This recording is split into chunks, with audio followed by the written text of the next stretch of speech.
In a quiet valley surrounded by rolling hills and sunlit fields, a small village lived at a rhythm slow enough that you could hear the wind whisper through the olive trees. It was here, on a warm afternoon, scented with dust and distant laughter, that a young boy named Arman walked beside his father toward a traveling circus. This wasn't just any afternoon for him.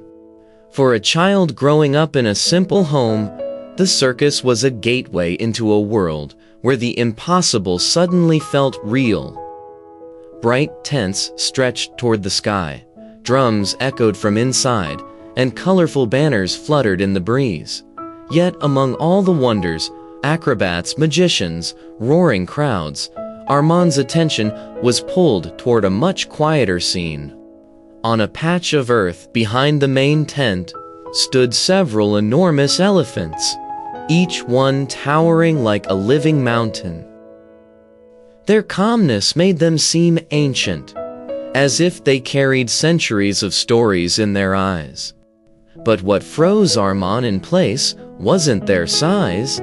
It was the thin, almost laughably fragile rope tied loosely around each elephant's leg, attached only to a small wooden stake hammered into the ground. Arman blinked hard, certain he must be misunderstanding what he saw. These creatures could easily uproot trees, yet they stood motionless, obedient, almost gentle. With his voice barely above a whisper, he tugged at his father's sleeve. "Baba, why don't the elephants break the rope and run away?" His father didn't answer immediately. Instead, he rested a warm hand on Arman's shoulder and guided him toward a man in a faded red jacket, the elephant trainer. The trainer sensed the boy's confusion and bent down to meet his gaze, speaking with a soft, knowing smile. "When these elephants are very young," the trainer explained, tapping the rope with a finger, "we use this same rope to tie them. At that age, it is enough to hold them. They pull and struggle for days, sometimes weeks, but eventually, they accept that they can't break free. And here's the sad part," the trainer continued, lowering his voice as if sharing a secret. "As they grow older and stronger, they still believe the rope can hold them. They never try again, because their mind tells them they can't." The world seemed quiet around Arman. The laughter from the circus faded, the bright lights dimmed, and all he could hear was the trainer's voice echoing inside him. That thin rope suddenly became more than a rope. It became a symbol of something he didn't yet have words for. Something deep and unsettling. His father watched him silently, recognizing that the boy had just encountered one of life's quiet truths far earlier than most people do. Years went by, and Arman carried the memory of that moment like a story carved into stone. But as life unfolded, the lesson didn't protect him the way he thought it would.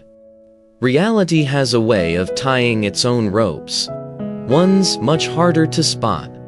In school, a single failure struck him harder than he expected.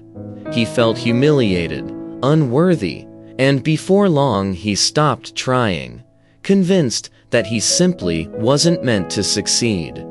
Later, when he lost a job interview, a small rejection in the eyes of the world, but a devastating one to him, he told himself it wasn't worth applying again. Why face disappointment twice? Why risk hearing no a second time? Arman didn't realize it then, but he had become the elephant.